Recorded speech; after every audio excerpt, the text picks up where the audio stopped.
Last slide. Global supply chains. Again, this is where it all happens. This is a lot of what I've done as an international businessman in the last 5 years. So my definition of globalization is much tighter. It has been. First, this so-called deglobalization that we were going to see after the global financial crisis never happened. We got all jacked, all sorts of predictions, foreign policy, foreign affairs, all sorts of worldly academics. Never run a business, never had P&L responsibility, never made an investment in their lives, predicting deglobalization. And they had a good story for just a little bit. There's trade growth. Last 30 years since Nixon takes us off the gold standard, there's only been 2 times when we've lost trade. We ended up losing 9% in 2009. And that's when all the predictions came out. Do you know what happened in 2010? Anybody care to guess? Trade went up 10%. And it was all recaptured. Not so much west to east, but a lot south to south. The extension of buyer and producer chains, just a quick definition. Buyer chains, Walmart's sort of the classic here. You have suppliers from all over the world. You have retailers, they connect to consumers. Producer chains, more the Toyota model. Parts from all over, globally integrated production, which makes this globalization vastly different from the one the colonialists ran. These are continuing to grow at rapid pace. Third point, the growth of South-South supply chains. Rising Asia, India and China investing not just in resources in Africa, no surprise there, but also in production. Read the World Bank report, Africa Silk Road, great stuff. What are they creating? They're creating production for local consumers, escape the mercantilist charge. They're creating production from the homeland, and they're looking to slot them in lower ends of the supply chain to build for the West. Here's primarily how you get rid of illicit networks. It's not police work, it's inviting businessmen in. Third, hardening of supply chains. Walmart in the last 2 years has done 2 amazing things. Used to be a 4-day window to deliver a product to Walmart. They cut it to 3 days. And the world shook in fear in response. Because when Walmart took the standard, everybody's got to live with it. They also decided they're going to own all the transportation between distribution centers and the suppliers. A huge outreach and investment.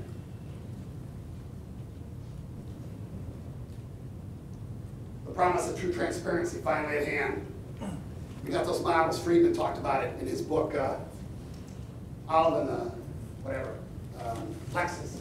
It's the notion you're going to take that little shirt off the shelf and all of a sudden somebody in Indonesia is knitting the next one.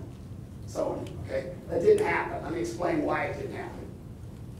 Globalization for a long time was based on some very strong connectivity, but it was all among friends with similar situations in terms of the advancement of their economies. So here's the big supply chain that extends over to Japan too. What happened over the last 20 years though, vast extension into that wild east, and by extension, their extension to raw material suppliers in the south.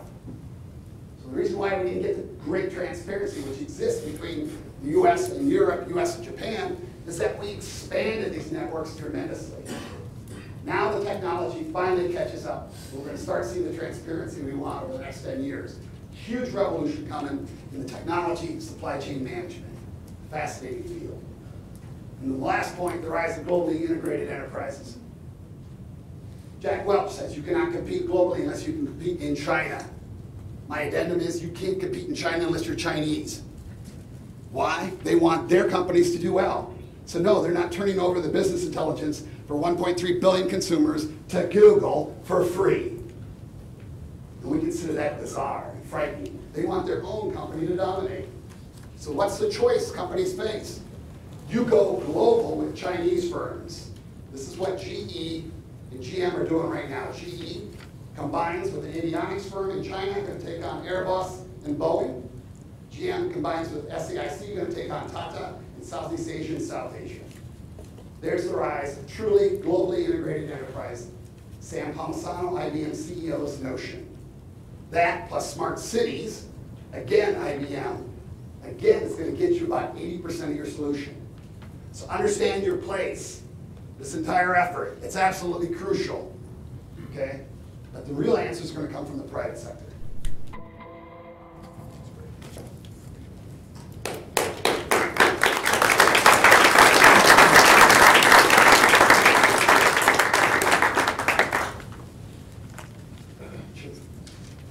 Okay, we have a little bit, have a few questions. We're only to take two, so take them back to the audience.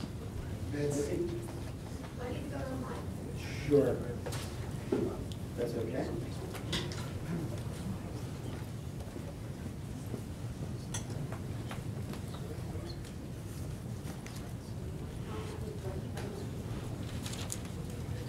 Is it on now?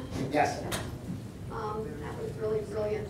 Let me ask you, the piece I didn't hear in that is how we're going to create jobs for people on a global basis. And if you saw this week's Bloomberg Business Week, the title page was, "The kids are not okay."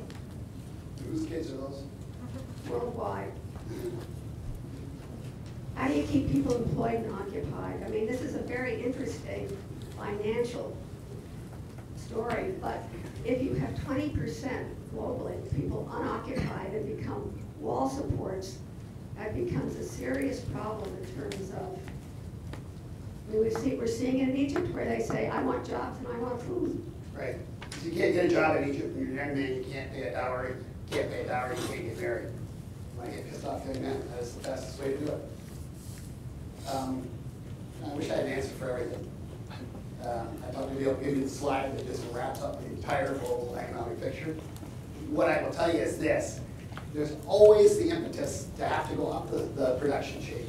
So the United States, to the extent that it fights rearguard actions over things like steel or cars, something like that, they're just wasting their time. We need to move on to bio, nano, and genetic as much as possible. So the big challenge for us, like in most of the places, is we've got to change from an industrial era educational system, where we educate them in batches according to their production date. This is what I explain to my 10-year-old all the time, why he's sitting with all other 10-year-olds, and why that makes sense. We have an industrial model. So we crank out industrial workers, probably we're post-industrial by and large. The Chinese are going to be doing nation building inside their country for quite some time. As the wages rise on the coast, because it's hard to turn down a woman who wants a raise, especially if she kills herself on the factory floor. You're going to see China start to move a lot of those jobs externally and internally inward. So we're going to capture some of them. To the extent they go externally, it's going to be Southeast Asia, it's going to be Sub-Saharan Africa. Why? Latin America has got the Hernando Soto problems. Middle East, where we're concerned right now, the Chinese and the Indians, by and large, look at that and they go, just not my cup of tea. They look at Africa, they say crappy infrastructure, bad governments, crappy soil, crappy climate, looks just like home. Make a lot of money at home, make a lot of money in Africa. So you run against that bias right there. So I don't worry about Sub-Saharan Africa, I don't worry about Southeast Asia, I don't worry about the interior border of India and China. I think they do us a huge favor by taking that off the table. I do worry about Latin America not having the jobs. A lot of that has to do with the way we treat them and interact with them. I have no idea why we're not in more than 50 states. Why we're not still open for business. Because the Europeans add stars, Chinese add ex-colonies, and America is building a fence, the Rio Grande, for some reason. I do worry about the Middle East because people see it as being just not worth the trouble. The big money in the system now is Asia. Asia, by and large, the FBI going to Sub-Saharan Africa, Latin America, Southeast Asia, taking a pass on the Middle East. And they are replicating our, I give you money, you give me oil, I don't give a damn what goes on in your part of the world. I don't have an answer for all that other than the simple impetus of always go up the production chain. Because going back and trying to hold your position never works. Sorry. Do one more? Short question is based because of European. I didn't hear anything about Russia. What are your views on Russia? Are they out of any almost importance anymore? They Russia, at least, they pose a great concern, maybe not a threat, but at least a concern. Yeah, I mean, my advice to Europe is the same advice I would give to Europe on the EU with regard to Russia, and that is integrate, integrate, integrate, invite them in. If you want the problem set to go away, extend your rules, extend your ownership, extend your membership as much as possible, because it will not go away. So Europe, I mean, it's tough because of its demographics, but I would say go as east as you can, don't give up, just because of Georgia. Definitely get the Turks in as quickly as possible, because you want to wrap around and get Sarkozy. It's not a crazy notion, Mediterranean Union, because that is a thoroughfare, not a divider, the Mediterranean. And the pressure that's going to come from North Africa is going to be vast. You're going to have to extend production networks into North Africa, and you're going to have to make that place happen in terms of educational reform as well, because they crank out a lot of humanity people that are no good for the economy, because they can't compete against our humanities. Okay? They're certainly not going to compete against the Chinese and the Asians in terms of math and science. So my advice for Europe is go east, go to Turkey, go south, go in all directions, continue to be aggressive in the expansion of the EU. I think you're doing God's work. I think you're outpacing us, quite frankly. Again, I'd be the first Barnett in 7 generations to be born and to die under the same flag, if we don't add some stars. We got cholera in Haiti, for crying out loud. Let's just make it the 51st state and get it done with, because it's our North Korea. We're doing just enough to keep the suffering there.